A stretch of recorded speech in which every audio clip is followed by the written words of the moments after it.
اكيد سألت نفسك قبل كده ليه منتجات ابل غالية جدا، وهل الموضوع له علاقة بالجودة ولا في سر تاني؟ في الفيديو دوت هنعرف قصة ابل من البداية لحد دلوقتي، وكمان هنعرف سر غلاء منتجات ابل. وقبل ما نبدا الفيديو يا صديقي، لو انت عايز تسمع عن خدمات تسويق على السوشيال ميديا وعايز تكبر مشروعك، هسيب لك طرق التواصل في وصف الفيديو. انا البوصله وجاك في طريقك، ويلا نبدا الفيديو.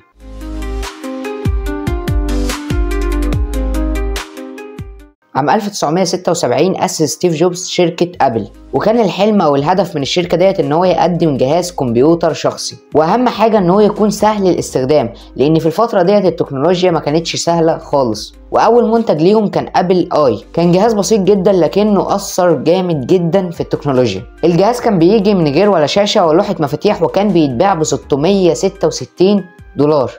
عام 1984 أطلقت أبل جهاز ماسنتوش، مش عارف نطقت الاسم صح ولا غلط، بس هسيب لك الاسم هنا، واللي يعتبر الجهاز دوت في الوقت دوت ثوره كبيره جدا في عالم الحاسوب، لان الجهاز دوت قدم اول واجهه مستخدم رسوميه بدل ما تكون كتابه بس، وكان الاستخدام بتاعه سهل جدا للناس اللي ما عندهاش خلفيه تقنيه. اطلاق ايفون في 2007 صديقي، ابل دخلت مجال الهواتف الذكيه وعملت اول ايفون، وكان في الوقت دوت السوق مليان بالهواتف اللي فيها لوحه مفاتيح، التليفونات اللي بزراير. وكان الايفون هنا نقله نوعيه، شاشه لمس بالكامل، الموضوع دوت كان مستحيل في الفتره ديت، وغير التصميم الروعه وتجربه المستخدم الممتازه في الوقت دوت. في اللحظه ديت ما كانش بس اطلاق اول ايفون، دي كانت تغير كامل في نوع التكنولوجيا، التحول الى ايقونه عالميه. مع مرور السنين ابل ما بقتش مجرد شركه بتقدم هواتف ذكيه، بقت علامه تجاريه قويه بتدل على الابتكار والتصميم الانيق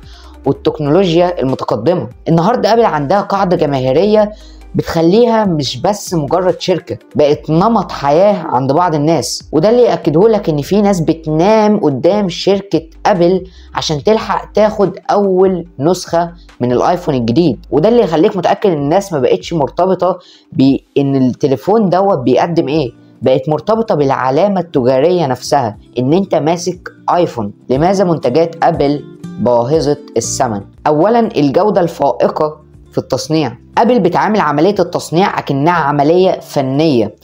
ده ما بيبانش في التصميم الخارجي لانه يعتبر شبه بعضه، لكن التصميم دوت الناس خلاص حفرته في دماغها. كل جزء من المنتج بيتصنع بعناية شديدة جدا، حتى التفاصيل الصغيرة زي المسامير او البراغي عشان تقفل الموبايل بيتم بعناية شديدة، لان ابل معتقدة ان العميل لازم ان هو ياخد افضل تجربة مستخدم، وده سبب من اسباب ان ابل سعرها غالي. تاني حاجة الابتكار زي الفيس اي دي اللي اعتمدت على التكنولوجيا ثلاثية الابعاد عشان تقدم تجربة امان سهلة. الفرق ان ابل مش بتقدم التقنيات ديت عشان تكون الاولى في السوق، كل تقنية بتكون في منظومة كاملة عشان كل اجهزة ابل تكون مرتبطة ببعض. تالت حاجة النظام الايكولوجي، اللي بيشتري جهاز ابل غالبا ما بيشتريهوش لوحده، بيشتري معاه اي منتج ابل تاني زي ساعة مثلا او لابتوب، لان كلها بتشتغل في سيستم واحد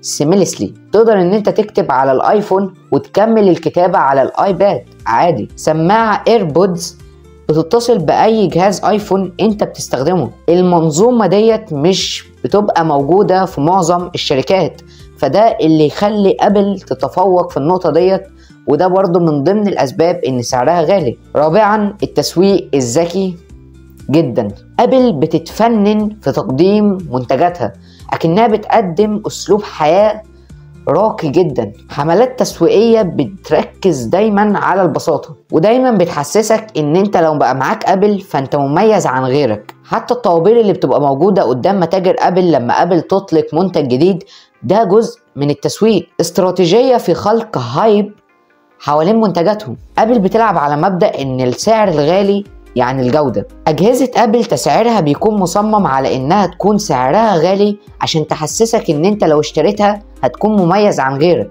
أنت بتشتري حاجة مختلفة، حاجة تستحق إنك تستثمر فيها فلوسك، مع إن دوت عكس الواقع. سادسا الخدمات الإضافية، ابل ارباحها مش بس من الاجهزه نفسها، ابل عندها خدمات زي الابل ميوزك، الاي كلاود، الابل كير اللي بتزود ارباحها بشكل مستمر. الجانب النفسي في تجربه ابل، اولا الاحساس بالتميز، منتجات ابل مش للجميع، دي حاجة لازم نكون عارفينها.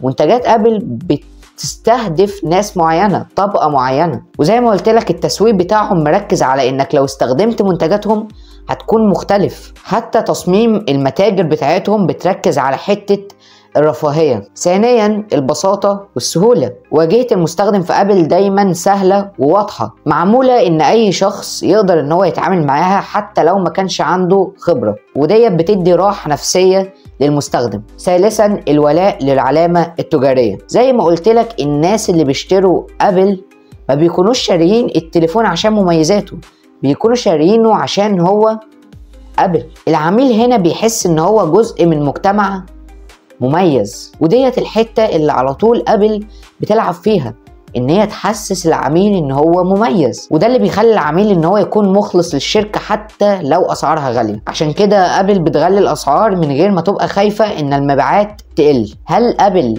تستحق اسعارها مقارنة بالقيمة اللي بتقدمها؟ في ناس شايفة ان ابل بتقدم قيمة كبيرة جدا وتستحق السعر دوت، وفي ناس شايفة ان انت بتدفع فلوس مجرد انك بتشتري علامة تجارية مشهورة، وان ابل ما بتقدمش قيمة كبيرة عشان تدفع فيها كل الفلوس ديت. 2 مقارنة بالمنافسين، شركة زي سامسونج بتقدم نفس المواصفات لكن بسعر اقل. الفرق هنا ان ابل بتبيع لك تجربة كاملة مش مجرد مميزات في تليفون. انت دلوقتي يا صديقي عندك الصورة كاملة لمنتجات ابل غالية، ودلوقتي دورك انك تشاركنا في التعليقات وتقول هل فعلا ابل تستحق الفلوس ديت، ولا انت من الناس اللي بتقول ان انت بتدفع فلوس في علامة تجارية وبس ومفيش قيمة او خدمة معينة بتاخدها. انا البوصلة وجاي في طريقك، وسلام يا صديقي.